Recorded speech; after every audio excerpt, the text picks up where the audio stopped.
بعض کسا اعتراضات را میکنن که یک از مهمترین اعتراضات از اون هستند.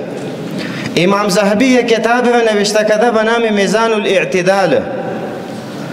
در میزان الاعتدال ترجمه امام ابو حنیفه رحمه الله ذکر شده و در اونجا بر امام ابو حنیفه رحمه الله یک مرد ضعیف گفته شده.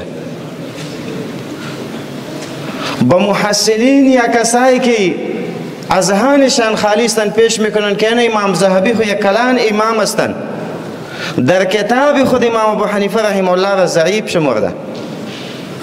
علمای معاصر تحقیق کردن، بالخصوص عبدالفتاح ابو غده رحمه الله، اصلا در میزان الاعتدال عبارت وجود نداره. چرا امام ذهبی در مقدمه میزان الاعتدال میگن ما از علمای کلان تذکر و یاد نمی کنیم مانند امام ابو حنیفه رحمه الله و یاد از اونا را در یک کتاب مستقل میکنیم که کتاب نوشته کرده تذکرة الحفاظ.